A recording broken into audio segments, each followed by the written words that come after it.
Hello my dear students, my name is Vipin Mishra and I welcome you all on IMS Academy and welcome you all in this foundation course of EMFT.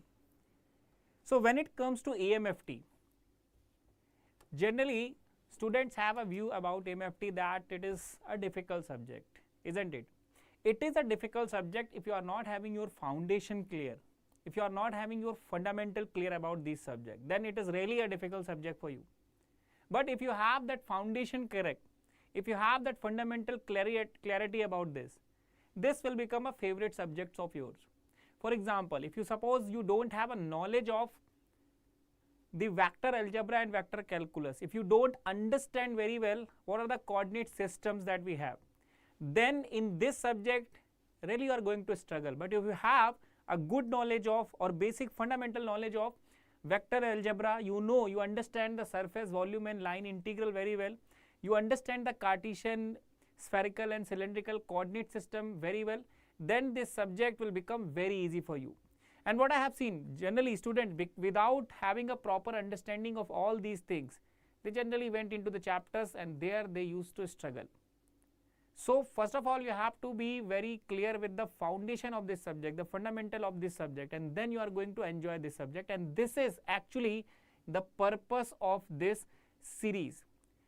So we are starting this foundation course of EMFT today, in which I am going to take total 10 lectures, and in these 10 lectures we will be discussing the basics, the foundation of EMFT, and after that, once the fundamental is clear, you are going to rock in this subject. This will become a favorite one of yours as well.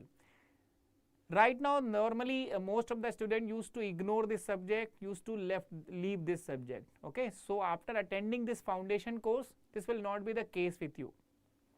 So let me share with you the schedule what we are going to follow here. So just see, this is the schedule that we have.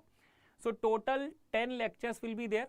Okay, so today we are in the first lecture, in which we are going to discuss the introduction of electromagnetic field theory. So we will discuss what is electromagnetic field theory, the purpose of it, the aim of it, and what are the fundamentals that we should be very clear with those, so that we can enjoy this subject, okay, and we can become comfortable in this as well. After that, we will discuss the coordinate systems in 2 lectures, lecture number 2 and lecture number 3. There are 3 coordinate systems, cylindrical, spherical and Cartesian, that we will discuss in these 2 lectures.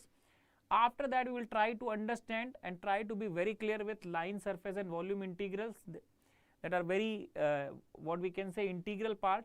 We will be solving this line, surface and volume integral in all the problems of EMFT. Okay. Then we will be discussing about the gradient, divergence and curl. So what is actually the concept behind gradient, divergence and curl? You must be using all these things in mathematics as well, but do you really know what is the concept behind that? So we will discuss the fundamentals related to these as well in lecture number 5. Lecture number 6 and 7 will be dedicated to electrostatics. So we will try and understand the basics of electrostatic. Lecture number 8, 9 will be dedicated to magnetostatics, and lecture number 10 will be the Maxwell's equation. So this is the schedule, okay. Every Saturday, Sunday we are having classes, so you can just update yourself. So total 10 lectures will be there, and in this 10 lectures, I will try my level best to make you comfortable in EMFT. So that if you are from electrical and IN, this is actually the syllabus of yours as well. So your gate syllabus will be almost done with these 10 lectures. But if you are from EC, this is the foundation for you. So your foundation will become very strong, and after that you can enjoy the later chapters like electromagnetic, wave propagation, waveguides, transmission line and antenna, after having foundation very clear with these 10 lectures. So let's get started. Just see, let us discuss the syllabus. So as far as the syllabus is concerned, you can visit any the gate site and you can see the syllabus of it, the EMFT. For electrical and IN students, it is very less.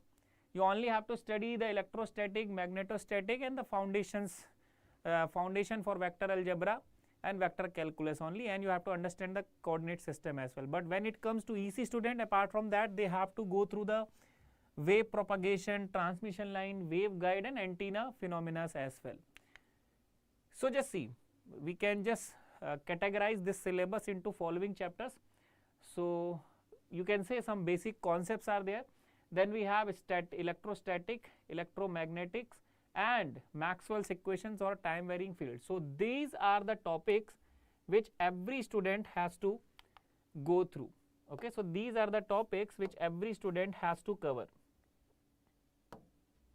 Okay, so for these are the topics which electrical, EC and IN all the student have to cover.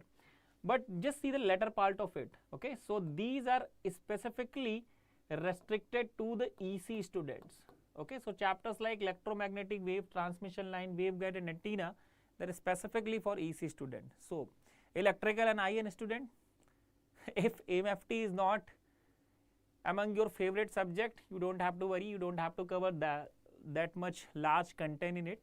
Okay, so whatever is the fundamental and whatever is the syllabus for you, we will be covering all of those topics into this series, into this foundation course. But for EC student, it plays like a foundation for you people in order to understand these chapters very well. So you can build a strong foundation in EMFT by following these series or these lectures. Okay. So let's get started. And if suppose we talk about the weightage, which is very important to discuss. So if we talk about the weightage, just see, for EC student, this subject can give you an average marks around 9. Okay. This year as well, in 2024 exam, electromagnetics has contributed exactly the same. It has given 9 marks of question in the exam, and those 9 marks of questions were really very easy to score. Okay. And if when it comes to electrical and IN, the average weightage that this subject can contribute in the exam is around 4 marks. Sometimes you will get more than 4 as well, but 4 is a standard. You will definitely get 3 to 4 marks of question from EMFT in the exam. Okay, and normally 99% student used to ignore those questions, but it requires a small effort from your side, and after putting that small effort, you will be able to score these marks as well, which you are losing right now. So if you want to do very well in a GATE exam, if you really want to become some topper, okay, then you don't have to lose any marks. And believe my words, it is very easy to score these 4 marks if you have just fundamental clarity about EMFT, which right now you are ignoring this subject. So don't ignore this subject, just follow these 10 lectures and you will be able to do very well in EMFT. Okay. For EC student, you cannot ignore this subject. You have to be very good in this subject because it is contributing almost 9 to 10 marks, and those 9 to 10 marks you can score very easily. This year also we have seen some good questions have appeared in the exam, and many of the students have done well in those questions as well, which have followed EMFT seriously. Okay. So this is regarding the syllabus, weightage, importance of the subject. Now let's discuss the historical background, why we are discussing EMFT, from where these concepts have arisen. Okay. So let us discuss the historical background. So Thales was the first man who has seen that when he was rubbing amber with silk, it created electric charge. Okay, when he was rubbing amber with silk, it created electric charge, and which causes the objects to be attracted towards the amber. Okay, then if rubbed enough, it created a spark, much like we receive when we walk on carpet or touch a doorknob and feel the spark. Right now people, when they used to sit at a place for a long time and after that they are touching each other, you must be feeling some kind of a spark as well. Nowadays it is very rampant, isn't it?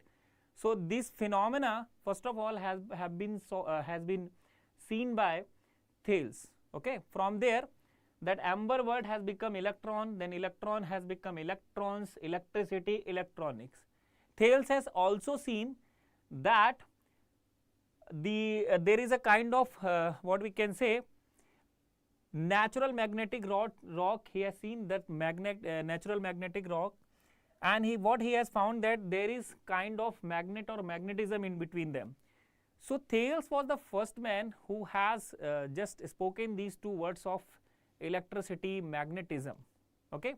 After that Michael Faraday, So Faraday discovered that a changing magnetic field can produce electricity, and the basic concepts of electricity is derived. So Faraday has seen that there is an interdependency between electricity and magnetism, okay, sorry, between the electrostatic and magnetostatic on concepts of electricity, magnetism, all those things were derived. Then Maxwell has given mathematical formulation to what has been discovered by Thales and Faraday, okay. He has derived the Maxwell's equation, which have later on become most essential for deriving the other electromagnetic concepts. So this is how this subject has its historical background. Now what is the idea of electromagnetic? What we are going to discuss basically in this subject. So idea of electromagnetic field theory is the name of the subject. So what is this electromagnetic fields? So it basically talks about the interaction between the electricity and the magnetism, and it is the basics to everything which is electric or magnetic. In fact, understanding electrical or electronics is nothing but the better understanding of electromagnetics only, okay. So electromagnetic, the idea of electromagnetic, it came into existence, okay, when people have studied about the interaction of electricity and magnetism, or and this has formed the basis to everything which is electric or magnetic, okay. Then the question arises, what is basically the electromagnetic is, okay. So what is electromagnetic? So electromagnetic is nothing but the study of charge at rest, okay. So electromagnetic is the study of effect of electric charge at rest or in motion, okay. These charges are the basically source of electric field, and if the charge is moving, it will produce current, and current will give rise to magnetic field, okay. So this is how the concept of electromagnetic field came into existence. A field is nothing but a 3D distribution. A field is a spatial distribution in space only, okay. Similarly, if suppose we have time varying field, it will give rise to time varying magnetic field, and time varying magnetic field will again give rise to time varying electric field, and their interaction, okay, their interaction when these two fields, time varying electric field and time varying magnetic field, when they will be interacting or when they will be coupled, they will give rise to electromagnetic field, okay. They will give rise to electromagnetic field, and if there is a time varying electromagnetic field, it will produce waves radiating from source, and this has become the base to electromagnetic wave propagation. And then further theories were derived, like transmission lines, concepts of transmission line, waveguide and antenna, that further things are derived from there onwards, okay. Now in order to understand the electromagnetic field, first of all, there are very few things that you have to understand. There are few terminologies that we will be using very rampant. There are few things which are very rampant in this particular subject, so we need to understand those first of all. And the fundamental quantities that we will be using very rapidly in this subjects are E, H, B and D. So E is basically electric field intensity, H is magnetic field intensity, B is magnetic flux density, and D is electric flux density, okay. So these are the four quantities. Now there are two cases that we will be seeing here, static cases and time varying cases. So whenever we are studying static cases, suppose we are dealing with static cases of electric, then it will give the formation to electrostatic, and in electrostatic we will be concerned more with these two quantities, E and D. There will not be occurrence of B and H, okay, because B and H are related to magnetic field of static cases. So if we are studying the static cases of magnetism, it will be called as magnetostatic, and in that case we will be dealing with these two quantities, B and H, okay. And in static cases there will not be any interaction of E and D and B and H. But when it comes to time varying cases, okay, so in time varying cases of electric and magnetic, this E, D and B, H quantities, they will be coupled, okay, they will be coupled with each other. For example, time varying E and D will give rise to time varying B and H. So we will be deriving the relation between them, we will be studying the interaction between them as well, Okay, so static and time varying two cases will be there, 4 quantities will be there. So whole electromagnetic will will revolve around these quantities and these two cases. Okay. Then there will be 3 universal constants that you should know, and these 3 constants are epsilon, which is called as permittivity of the medium, mu, which is called as permeability of the medium, v, which is called as velocity of electromagnetic wave. So epsilon, permittivity of the medium, somehow related to electrostatic. Mu is somehow related to permeability of medium, it is permeability of medium, and it will be related to magnetostatic. Okay. Now what is epsilon? It is called as permittivity of medium. So it is nothing but it is the ability of a material to hold or to allow or to pass the electric fields. Okay. So it is a kind of permission related to passing of electric field around a material. Okay. Normally you see this epsilon coming into the formula of capacitance. The unit is farad per meter. The least value of epsilon is epsilon naught, which is called as permittivity of free space, and you know that the value is 8.85 into 10 to the power minus 12 farad per meter. And the least permittivity is for vacuum, and the best permittivity is in dielectric. Epsilon naught is the least value, because for other materials other than vacuum, epsilon r will be having a value always greater or equal to 1. So this is permittivity related to electrostatic. We will see this coming in when we will be studying electrostatic. Okay. Then we have some another constant called as mu, which is permeability of the medium. So it is again the ability of a material to pass the magnetic fields. Okay. Unit is Henry per meter. The least value of mu is mu naught, because for other material mu r is always greater than equal to 1. Mu naught is having a value of 4 pi into 10 to the power minus 7 Henry per meter, and permeability is different for magnetic and non-magnetic materials. Okay. So this is permeability. So these are the constants that will be appearing again and again. So 4 quantities E, H, B and D, 2 cases static and time varying, 3 constants. Okay. So 4 quantities, 2 cases and 3 constant. You will see they are occurring every time in every cases. Okay. Whenever we will be concerned with a specific case, you will see the occurrence of these quantities, these constant and these cases. Okay. So the whole subject electromagnetics revolve around these 4 quantities, 2 cases and 3 constants. Okay. Now if suppose we talk about the causes of electric and magnetic field, what give rise to electric field and magnetic field? So if we talk about the causes of electric field, so the cause of electric field is stationary point charge. So if there is a stationary point charge, it will give rise to electric field. For example, if there is a positive charge, it will give rise to electric field like this. So electric field will coming out from it like this. If suppose it is a negative charge, fields will be coming towards it. So this is the source of stationary point charge, is basically the source of electric field.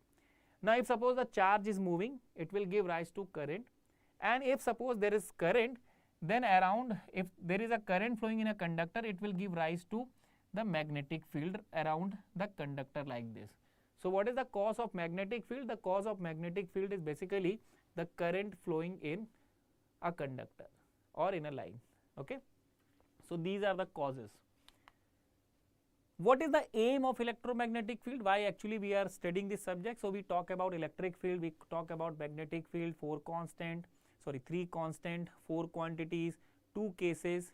But actually what is the aim of electromagnetic? What these things will be doing? So the aim of electromagnetic field is to derive a relation between all these quantities, okay, by using that cases, and those will be called as Maxwell equations. So the ultimate goal is to derive the Maxwell equations, and these are the Maxwell equations.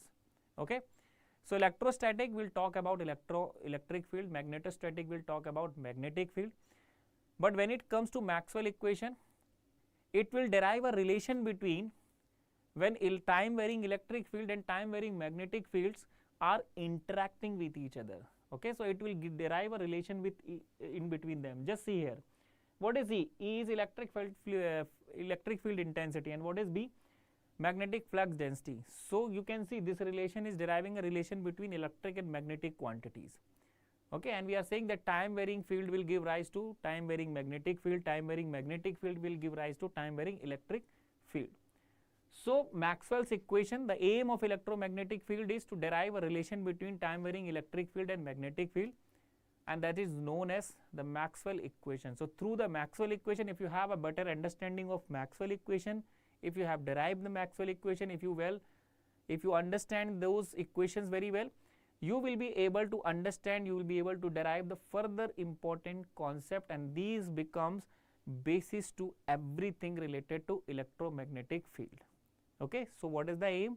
The aim is basically to understand the relation between, or the interaction between, or the interdependency of electric and magnetic field, and we will be doing that through the Maxwell equations. Okay. Now, so this is an introduction to electromagnetic field. In order to understand the electromagnetic field, as we are talking about that electromagnetic field is nothing but the interaction of electric and magnetic field, and field is a spatial distribution in space.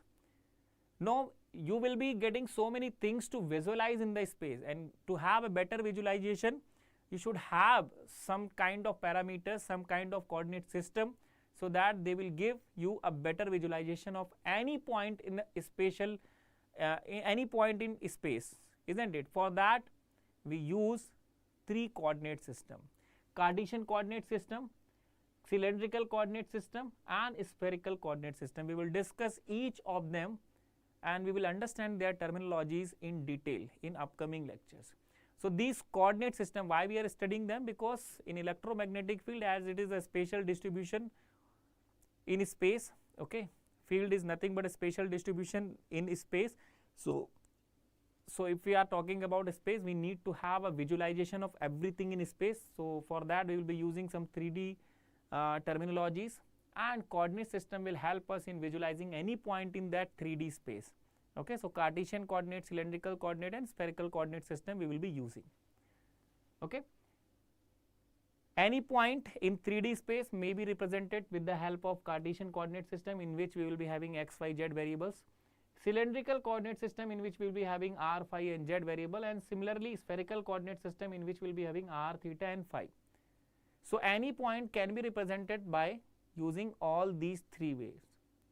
One particular problem might be very easy in one coordinate system, it might be very difficult in other coordinate system. Similarly, one problem may be very difficult in other coordinate system, it will be very easy for some other coordinate system. Okay. So it depends upon the problem and the cases which coordinate system we are going to use and utilize. Then if you want to have a better understanding of electromagnetic subject, you should be very good and you should be very comfortable in vector algebra and vector calculus. So when it comes to vector algebra, you should know the concepts of scalar and vector quantities, addition and subtraction of vectors, unit vector, multiplication of vector. You should be able to understand the dot product and the cross product, and then you should be able to understand the vector calculus as well, because all the calculations of EMFT will involve somehow del operator, gradient, divergence, curl operations. Okay, you should be able to understand these operators. You should be able to do the line integral, volume integral, surface integral. You should know their significance, why we are using all those things. If you have a better understanding of all these things, you will be having a better understanding of this complete subject EMFT. But if you are not good in those things, you can never become comfortable in EMFT. And that's the purpose of this series. We will discuss all these points in detail, and we will try to figure out what these things are all about. Okay, what is, when we will do line, surface, and volume integral, what is their significance, what is the physical significance, what is the significance of gradient, divergence, and curl concepts. Okay, so we will try and figure out. So let's start with vector algebra. So vector algebra, so let's start with this topic, scalar quantity, vector quantity. You all know about scalar and vector. Scalar, only the magnitude is important, direction does not matter, isn't it? For example, mass, temperature, voltage, current. Magnitude is important, the direction is not important for a scalar quantity. But when it comes to vector quantity, it has both direction and it has both magnitude. So magnitude and direction both becomes very important. Okay, for example, you know that when it comes to direction, Okay, so we have now north, south, east, west. Okay, so vectors, they might be represented like this. If suppose there is a vector, it will be represented like this, vector A. Okay, so what is the direction of this vector A? The direction of this vector is northeast. Okay, and if we have any vector, it will be represented by the magnitude of the vector and its direction. So direction normally will be represented like this. Okay, so what is the direction of this vector? The direction of this vector is northeast. So a vector quantity might be having some magnitude, it might be having some direction as well. With a scalar quantity, the magnitude is something which is very important. We will not at all talk about the directions.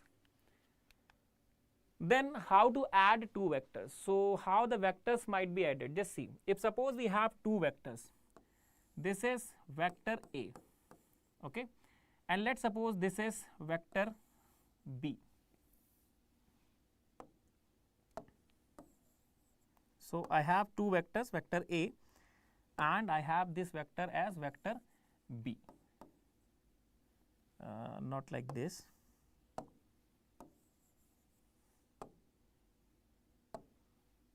I have this vector B. Now I have to add these two vectors. So we can do in two ways. In first way, just draw the vector A, okay, or you can first draw the vector B. Then from vector A head you can draw vector B like this. Okay, you from the head of vector A you can draw the vector B like this.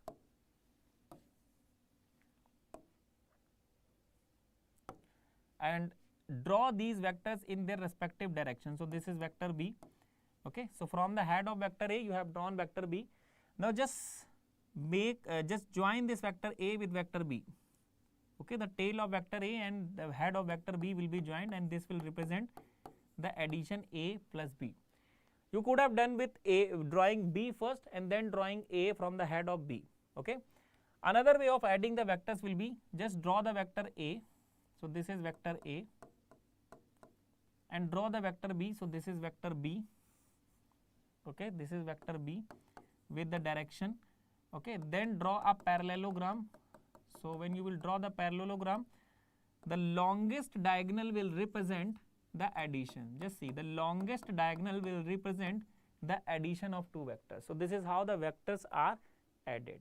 Okay, with the help of these two things, these two methods, you can add two vectors. You can use this method or you can use this parallelogram method. So the longest diagonal will represent the addition of two vectors. Similarly, if suppose we talk about vectors addition, so either we are adding A plus B or B plus A, it is the same thing. Okay, so vector addition is commutative. Similarly, if we have to add three vectors, so add vector B and C first, then add into A, or add A and B first, then add C into it, you will going to get the same result. So the vector addition is commutative, the vector addition is associative as well. Then if we talk about the vector subtraction, so again I am going to take the same vectors. Let us suppose that this is vector A, okay, and then I have vector B like this. Now I have to subtract these vectors. Again we have two possible ways. So draw vector A. Just see what we have to do, vector A minus vector B.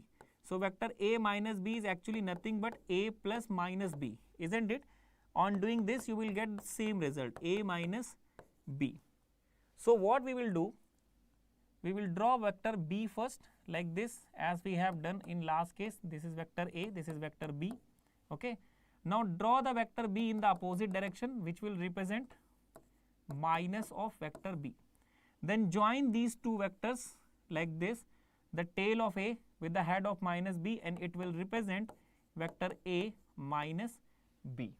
So like that you can subtract those two vectors, or what you can do, you can again use the parallelogram law. So this is vector A that we have, and this is vector B that we have. Okay, now draw a parallelogram. Then when you will join vector B with A, it will represent A minus B. So the shortest diagonal will represent always the subtraction. So if you have joined B with A, it is representing A minus B. If suppose the direction is from A towards B, it will represent B minus A. So this is how vector addition and subtraction has to be done. I hope this is clear to everyone. Okay, Then there is a concept of unit vector which is very important. So what you have seen in last case, just see here. When I have to represent a vector, I have represented the vector with vector, its magnitude and its direction. So unit vector becomes very essential while representing a vector. Okay, so what is unit vector? If suppose I have a vector, then unit vector represents the ratio of the vector with its magnitude. So the vector divided by its magnitude, it will give you unit vector. What happens, sometimes the vector is having a very high length. It is impossible to represent that vector along that particular axis. So what we will do, unit vector will help us in representing that vector. Just see, if I have to represent a vector, it is simply like the magnitude of vector and the direction will be mentioned with like the help of unit vector. Okay. So unit vector becomes an important tool for analysis of field problem. It becomes necessary when we represent vector in different coordinate system. So when you will go to Cartesian or rectangular or spherical cylindrical coordinate system, knowledge of unit vectors will become essential for us. It will really help us in representing any point in a particular coordinate system, and it will give us better understanding as well. Okay. So this is what unit vectors are, and they are very important. Then you should know about the vector, the multiplication of vectors. Okay. So the vector multiplication can be categorized into two cases. When you are multiplying two vectors, the result may be either a scalar or a vector quantity. So when you are getting result as a scalar quantity, it will be called as a scalar or dot product. So if suppose you have two vectors like vector A and B displaced with each other at an angle theta, then if suppose we are finding the dot product A dot B, then this is equals to multiplication of vector A magnitude with vector B and cos of the angle between them. So this is known as the dot product. Okay, and the same is written here. So the dot product of two vector is a scalar quantity. This is what you will be getting is a scalar quantity. The result will be a scalar quantity, and that's why it is named scalar or dot product. Okay, having of the value equal to the product of the magnitudes of two vector and cosine of angle between them. Okay, now just see, we can also write this A dot B in this way. It is like A magnitude of vector A into B cos theta, isn't it? What is B cos theta?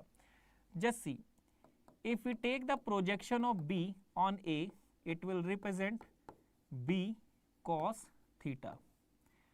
So dot product is nothing but the multiplication of a vector with the projection of another vector on it, isn't it? In the same way you can do it, B into A cos theta.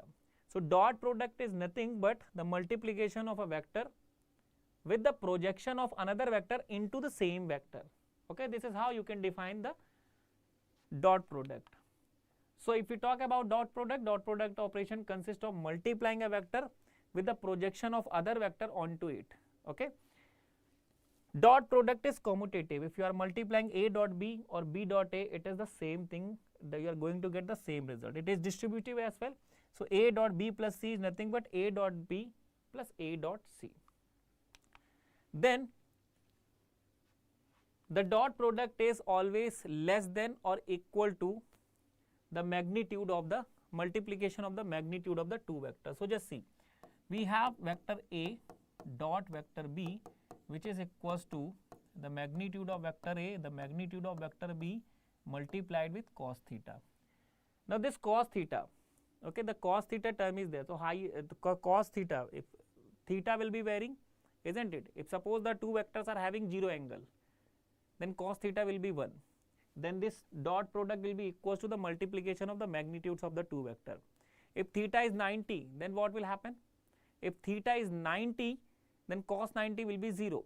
If theta is negative, you will get, theta is more than 90, you will get negative result as well. So what we are getting? We are getting here that A dot B will always be less or equals to the multiplication of the magnitudes of the two vectors, isn't it? This is what we can just get from here. Second important point is the dot product is positive or negative as per the angles between the two vectors. So it depends upon cos theta. So if suppose I have two vectors like this is vector B and this is vector A. If this is the angle theta, so here theta is in between 0 to 90, then what will happen? Your dot product will always be positive. Okay, so A dot B will always be positive. But let me take a different scenario. If suppose this is vector A and I have vector B like this, in which what is the angle? Now this angle theta is greater than 90. So if the angle theta is greater than 90, cos suppose it is 120. So cos 120 will be what? Minus 1 by 2. So you will get negative result. So A dot B will give you a negative result. Okay. So it depends upon the angle theta. Associative law does not apply to dot product. So there is nothing like A dot B dot C. Okay. There is no meaning of A dot B dot C. It has no meaning. Because we are talking about the projection of one vector into the other. If suppose three vectors are there, how we will do that projection kind of thing. Okay. So associative law or something like doing A dot B dot C is a meaningless concept. So this is what we have related to the dot product. Then something which is very important is cross product, and we will be utilizing this all along this subject EMFT, specifically while understanding the coordinate systems. So cross product, if suppose we have the same set of vector and if suppose we want to determine the cross product, means if suppose I want to find what is A cross B, then A cross B is basically magnitude of A multiplied with magnitude of B and the sign of angle between them, and we will use this to represent the direction as well. So the cross product now is a vector quantity. Okay, it is a vector quantity because we are mentioning direction in terms of normal vector as well. So if we have when unit vector A and if we have vector A and vector B displaced at an angle of theta, then the cross product is AB sin theta, and the direction will be suppose we are moving from A to B like this. If we are moving from A to B like this, the thumb will be pointing towards up, and this will be the direction of the product A cross B. Okay, this will be the direction of A cross B. If suppose we are moving from B to A, if suppose we are moving in the direction of A to B, okay, then the direction of product cross product will be like this. In the right hand side we are moving, so it will be pointing towards upward direction. Okay, like this. So we are following a right handed rule system here. If suppose we are moving from B to A, okay, so if we are moving from B to A, so if we are moving from B to A like this, suppose this is vector B and this is vector A, so this is the angle theta. If you are moving from B to A, then what will happen? As per the right hand rule, now you are moving clockwise direction, so the cross product will have this direction. Okay, the cross product will have this direction. So what it represent? It represent A cross B, and what it represent? It represent B cross A. Okay, so whether A cross B and B cross A are same? No, they are different. Okay, so the cross product of two vectors is another vector whose magnitude is the product of magnitudes of two vector and the sign of angle between them. The direction is the direction of right hand screw as it is turned from A to B. Just see, if we have any right hand screw placed here, okay, then how you will, if you have to tighten the screw, how you will be moving it? Towards the right direction. Okay, then your thumb will be pointing towards up. Okay, so and that will be the direction of the cross product. Then related to cross product, what we have seen that A cross B is not at all equal to B cross A. In fact, A cross B is equals to minus of B cross A. There is a difference of direction between them. Cross product is not commutative, means it is anti-commutative. It is not associative as well. So A cross B cross C is not at all equal to A cross B cross C. Okay, and how to find the cross product? If suppose we have two vectors, suppose we have vector A in any coordinate system, let me say check, let me take with what we can say, Cartesian coordinate system. So if suppose vector A is Ax unit vector x plus B of x unit vector B of y unit vector y plus B of z unit vector z, and we have vector B which is Bx unit vector x plus By unit vector y plus Bz unit vector z. Then if suppose you are calculating A cross B, then it will be calculated with this finding this determinant. So first we will write the unit vectors above.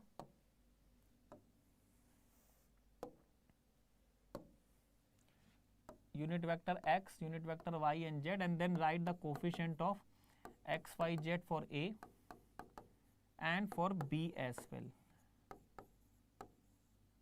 Okay, and then find the determinant. So what will be the result of determinant? It will be unit vector x, and we will multiply Ay Bz minus Az By, okay, minus unit vector y Ax Bz minus Az Bx. Okay, then we will take unit vector z, and it will be Ax By minus Ay Bx. This is how you will find the cross product. Okay, this is how you will find the cross product, and remember this fact that cross product is not commutative, it is not associative. Okay, then if suppose, but it is distributive, so it is not commutative, it is not associative, but it is distributive. If you have to find A cross B cross C, it is simply A cross B plus A cross C. It is also very convenient in defining the unit vector, normal unit vector. So normal unit vector will be A cross B divided by product of, modulus of A cross B.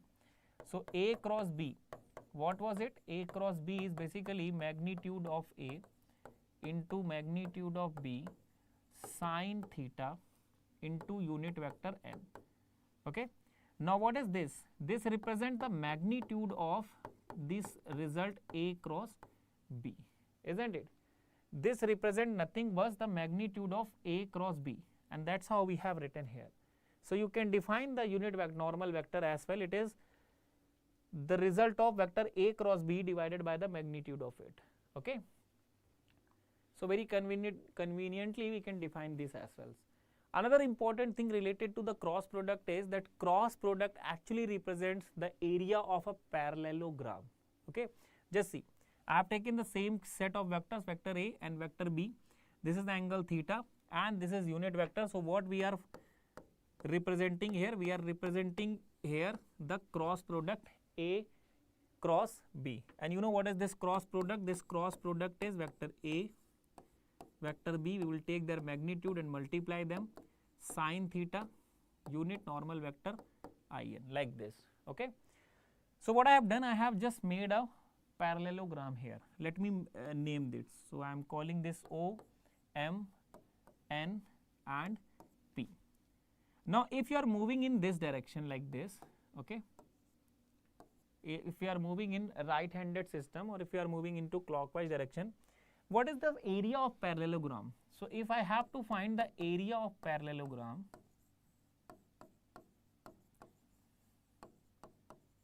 so the area of parallelogram will be width into height, isn't it? The area of parallelogram will be width into height. So what is width? Just see here. It is, let me call this to be B, and in our case what is H? So let me call this to be H. So this will be H, the height. And what will be the height? If this is vector B and it is angle theta, then H is nothing. Okay, H is nothing here, but H will be B sine theta. Yes or no? So if I place the values here, what is B? Amplitude of A, magnitude of A, and what is H? It will be B sine theta. So just see what we have calculated here. So area of parallelogram AB sine theta, and it is representing the magnitude of A cross B as well. So area of parallelogram is nothing but the cross product between A and B. Okay, And since we are moving into anti-clockwise direction, if suppose you are here, you are moving here in anti-clockwise direction like this. So since you are moving in anti-clockwise direction, the A cross B will be having direction like this. If suppose you are moving clockwise direction, the A cross B will be having direction like this, opposite to what we have shown here. So what we can see here is that the cross product also represent the area of parallelogram, and cross product is a vector quantity. Isn't it saying that the cross product will also, the area will also be a vector quantity? Yes. Okay. So area which we are representing here, the area of parallelogram, if I represent it like this, okay, while moving anti-clockwise direction, we have calculated the area of parallelogram, which we have found out is a vector quantity, because it is representing A cross B, and A cross B is a vector quantity. So area represent a vector quantity, means it will be having some magnitude and it will be having some direction as well. So any area is a vector quantity which will be having some magnitude and which will be having some direction as well, and this is a very important concept that you have understood here. So there comes a concept of area vector. Okay, area is a vector quantity which we have shown with the help of the cross product. Okay, so we will be using this area vector concept while studying the coordinate system. Okay, we will be calculating the surface area, in which we will be utilizing all those things. In that case, you should understand this fact that area vector means area is a vector quantity. We have represented that. Okay, so I hope this is clear to everyone. Then multiplication of vector. So multiplication of vector is scalar triple product. A dot B cross C is equals to B dot C cross A is equals to C dot A cross B, and these all are the vector quantities. Okay, and if suppose you have to calculate this, so this is equals to, you can find this like this, write the coefficient of A, okay, write the coefficient of B.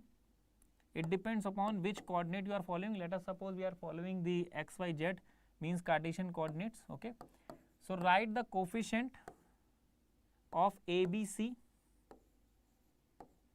and find the result. What you will get? You will get a scalar quantity after finding the determinant. So scalar triple product, that is why this kind of triple product is also called as scalar triple product, because the result will be a scalar quantity. Okay. Then if suppose we have to find this kind of product, A cross B cross C or A cross B cross C. Okay. So we know that vector triple product is not at all associative and commutative. Okay. So these are not equal, and if suppose you have to calculate this, this will be equals to vector B A dot vector C minus vector C A dot vector B. This is also equal to this one. Through this equation you can calculate this. Okay. So this is what we have in vector algebra. So we understood the dot product, we understood the cross product, we understood the triple product, we understood the concept of addition and subtraction of vector. So you should be very clear with all these things first of all, and then we are slowly approaching towards mastering the subject EMFT by clearing the fundamental. Okay. So this is the end of this class. When we will meet next, we will discuss the coordinate system. So the next two lectures are going to be on coordinate system, followed by the vector calculus. We will try to understand in lecture number 4 and 5, line, surface, volume integral, gradient, divergence and curl.